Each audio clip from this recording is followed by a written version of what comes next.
Dearest listeners, Book babes and book bros. welcome to Book Babble. I'm Rachel, And I'm Tanya, and we're the Witlet Women, your hosts for the day. and today with us we have Rebecca. Would you like to introduce yourself a little bit for us?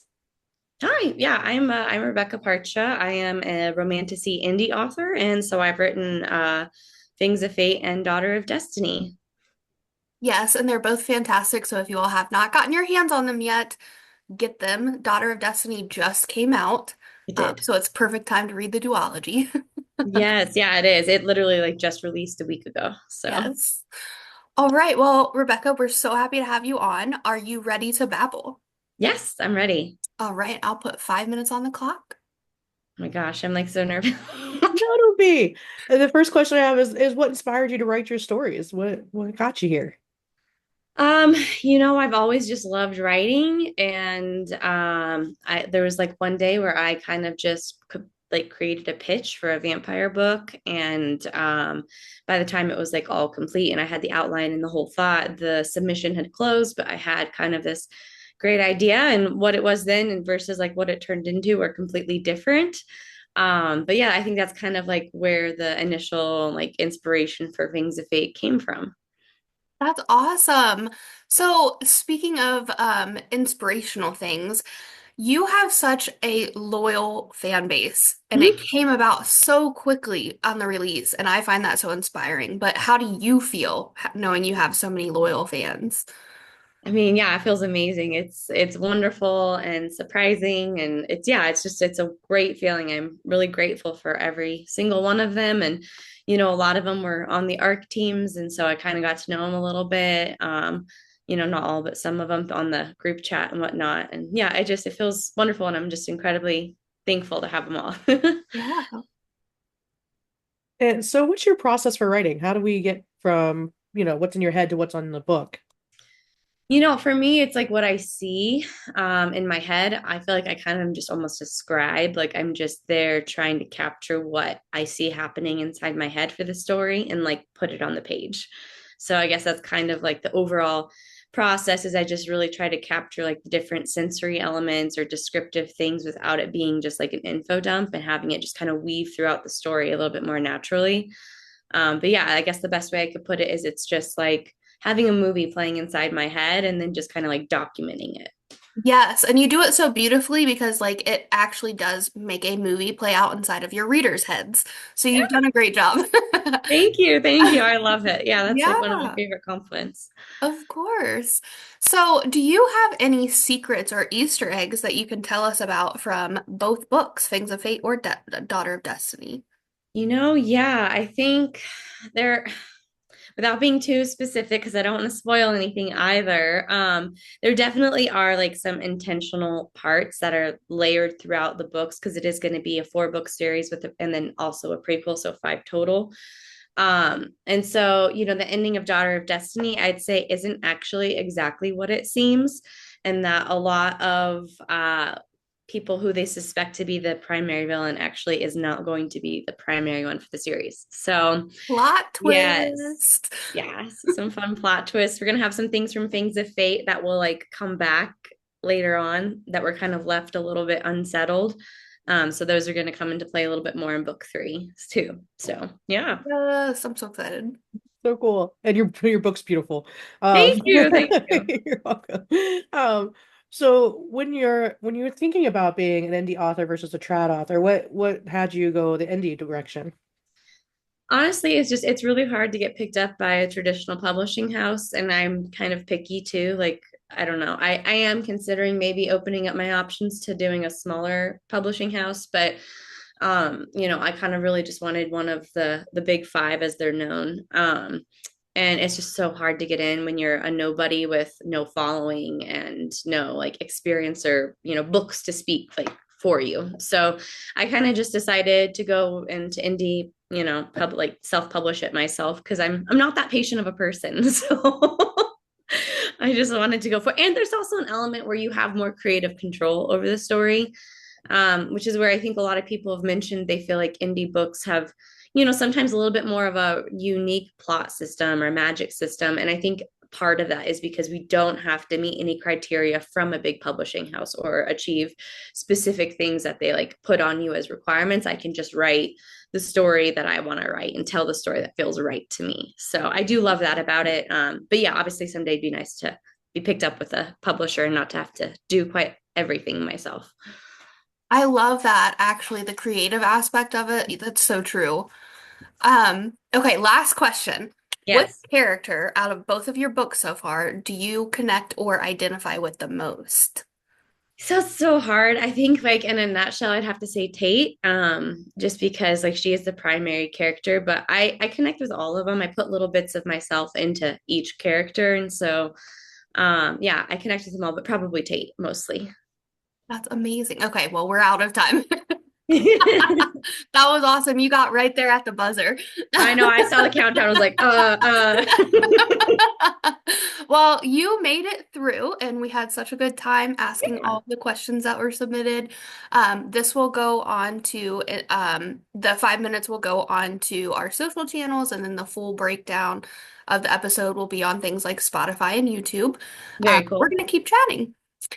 Sounds good. So one thing that I didn't get to break into on our AMA session was any type of advice you have for aspiring authors. Is there anything that you've learned that you want to pass on to someone else? Yeah, I mean, there's a lot. I've learned a lot of things the hard way. I think one of the big things would just be to give yourself enough time. That's kind of something that came to bite me in the butt a little bit with Daughter of Destiny, as I was trying to like meet a different, like unrealistic timeline with it. So even though I had like the complete manuscript by, end of October, I thought I'd be able to release in March. And just the sheer amount of time that goes into like having beta readers read it and then making any adjustments and editors. Like my editor and I go back and forth about 2 months on average. Oh, Yeah. And when I say go back and forth, I don't mean like, what I mean is she'll send me like her edits and I'll make them. But if I don't understand something or I'm like have a question about something or, she had a suggested change or kind of had a thought for me, I'll incorporate that. And then we kind of email back and forth until we get it panned out. And then she'll go in and do an even deeper dive into the book. And that takes her honestly, about 3 weeks just to get it back to me. And then I have to go through and if I have any questions, because I want to learn, if I'm making a yeah. consistent mistake, I want to know why, like, why is this like not okay? Or why so anyways, I didn't budget enough time with Daughter of Destiny. And not to mention anything about the proofreading, which also takes about a month. And then the formatter takes anywhere from like 1 to 2 weeks. And that's just to get it onto something like Book Funnel to get it into ARC readers' hands. So I say for anybody who's like an aspiring author or has a manuscript and they're excited about it, like just really give yourself, from the time you have your complete manuscripts but haven't been to a beta reader until like you're planning to publish, at least I'd say like 8 months.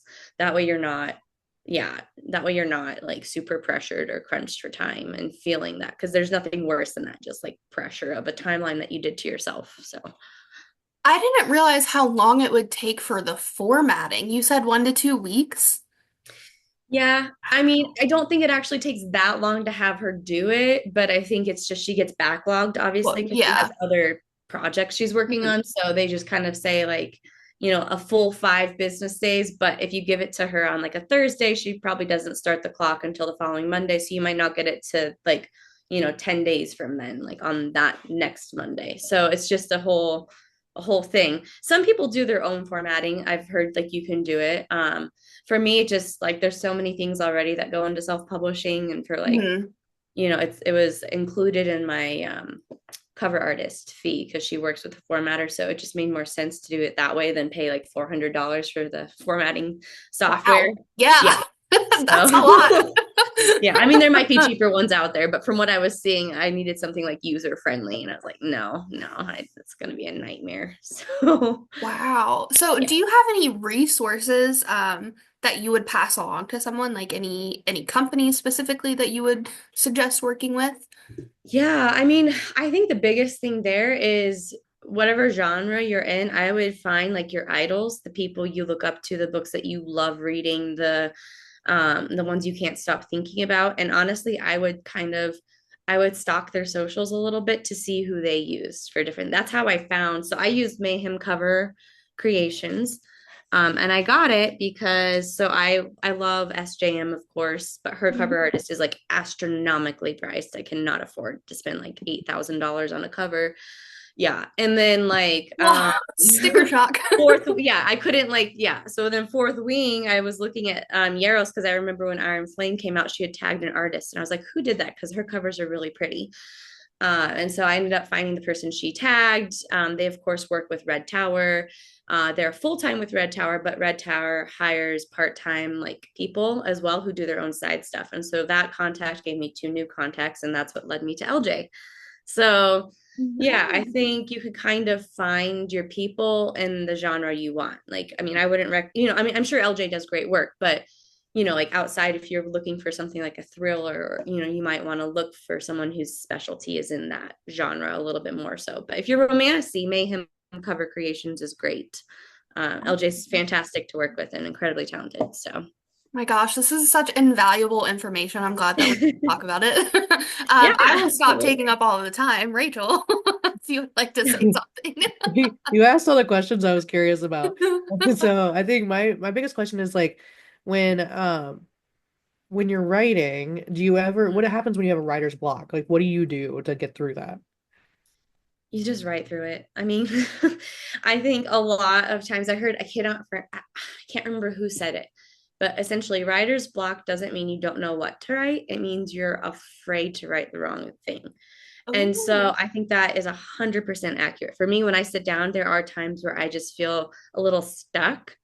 Um, and if I evaluate myself honestly, it's because I'm afraid of writing the wrong thing or of taking the story the wrong way. And I think if you can just kind of push that doubt out and push that fear out and just go for it, like for me, that's the way I've never had, writer's block that stopped me for a day or 2 days or 3 days. Like there's been a few moments where I get a little overwhelmed and then I just have to remind myself, like, I can go back and delete it. It's not a big deal. yeah. If it doesn't work out later on, I can literally rework the whole thing. It's my first rough draft. You have to have something to start with. So I just kind of go for it. And that doesn't mean there aren't times where if I'm writing a scene and I genuinely am like, okay, I know this needs to go somewhere, but I don't know where exactly, and I know what I want to do right here. I literally will sometimes write pick up here in all caps and like in parenthesis, and then just jump down to the next part of that chapter or to the next chapter POV and work on that. And usually, as I get the time, I'm like, okay, that's what needs to happen there. And so, there are elements where maybe it does mean pushing pause on a certain part, but also like still working the story through, if that makes sense. It does. So, with that in mind, do you typically try to write like linearly, or do you jump around? I write pretty linear. Yeah, especially with multiple POVs, it's like I have to. So I kind of just I start the story where it's at, and then I get a feel for when I'm like, okay, it's time for Chance's POV or Aether's, or we need to go back to Tate. And I pretty much will just write how the story is going to flow that way. The timelines match up because obviously, like in Daughter of Destiny, Chance is over here in the Glen and the Southern Outpost heading to HQ, and Tate is over at the embassy. So they're in completely different locations. And we have more focus on Tate and Aether because they obviously both have their POVs. So it's important that like the timelines match up. So I do write linearly. However, like I did rearrange a few of the chapters because there was one point like about the 2/3 mark through Daughter of Destiny where it was like, I don't know, five of Tate's chapters, two of Aether's, and then one of Chance's, and then like another of Chance's, and it just didn't feel like the right flow. So I did kind Mhm. of move them around. But when I'm writing like the initial draft, I do try to keep it like start to finish. Is it difficult to switch? I'm just like asking all the questions. Is it difficult to switch points of view? Like, what do you have to do to get in the right headspace for each character? When I first wrote Fangs of Fate, it was something I struggled with more, just keeping their voices unique. And so, like, I would write something from Chance's point of view, and I'd be like, no, no, no, that doesn't sound like Chance. And I'd have to like delete and like rewrite his, dialogue part or whatnot. Um, but yeah, I think to kind of just get into the characters is I really, it goes back to just like seeing that scene play out in my head. So, like, when Mhm. I'm writing Chance or Aether's chapter, I try to kind of like picture myself looking through their eyes at what's happening and like how would this character respond. And I do put bits of myself in each of these characters, obviously. It's like how as an author I can connect with them. And so I kind of just lean really heavily into that, into like embracing who this character is and what makes him tick and the different creative elements and how he would respond to the situation or how Tate would respond. But I do think like there, just kind of practice makes perfect. And, as you go, you kind of start to realize like there's different things that are unique to each character, different phrases that they tend to use, or the way that they respond to situations or their stress, tolerance level and everything. But yeah, I think you just kind of got to practice it. Yeah. My gosh, this has been so insightful. I love learning like different writing styles, different journeys that each author has been on. So thank you so much for Of sharing course. that with us. Yeah, thank you for having me. I really Of appreciate it. It's course. been fun. Well, I'll give you the floor. Is there anything that you wanted to talk about or anything you wanted to tell all of your readers? I mean, for everyone who's already read it, thank you so much. I genuinely appreciate it. I know it's like taking a risk on an indie author because we are new. And so in that sense, we are, a bit unproven and, it's not like a store name that you know of. So I do appreciate it because these are some thick books. Like, they're a pretty big commitment. But I love it when I have the compliments where like people fly through it in 2 days and didn't realize it was like that long of a book until they like see it in person because a lot of them read the e-arc or whatnot. So yeah, I think I just like to all of my existing readers, I'd like to say thank you. I have a lot of great things in store for the third book and the rest of the series. You guys have inspired me to write a prequel. So I'm very excited. I think it's going to be super important for our finale. So I can't wait to like kind of finish the third and get jumping like into that one. For anybody else who hasn't, like who doesn't know who I am, if you do like romantasy and dragons and vampires, I think you'd enjoy it. A lot of like I've heard from a lot of people that it has Fourth Wing vibes. I like to think of Mhm. it like Throne of Glass and Fourth Wing had a baby. That's kind of what it is because you do get that Yes. heavier plot that carries throughout the military undertones, the war elements, the political elements, but you also get like multi points of view and first person points of view and you have the spice that's like very present but doesn't overshadow, and then of course the dragon shifters. So it's a fun Yeah. ride. It's a very unique story. I think the vampires are a bit more sophisticated with their blood wine. Yes. But yeah, if you wanted to check out a new romantasy, I would be honored if you read it. Yes, I also will second that. Like, you guys really need to pick up her books. They're great. And if you need like a little extra push, my friends over at the Blurb Breakdown actually did a whole, breakdown of Fangs of Fate and Daughter of Destiny recently. So go check out their podcast for Yeah. more details. Or just take a leap of faith and grab them. Right. Yeah, exactly. Yes, absolutely. I think people seem to really enjoy it. Like I was really pleasantly surprised that Daughter of Destiny is like 4.8 out of almost 200 ratings like on Goodreads, which for an indie author is like insane. So I'm Yeah. excited to even have that many ratings. Well, we're so excited for you. I hope that we can get you on again when your next book in the series comes out and do a little bit Yeah, more babbling. But otherwise, thank you so much for joining us, Rebecca. of course. Thank you so much for having me. I appreciate it. It's been fun. Thanks. Have a good one. You too. Bye.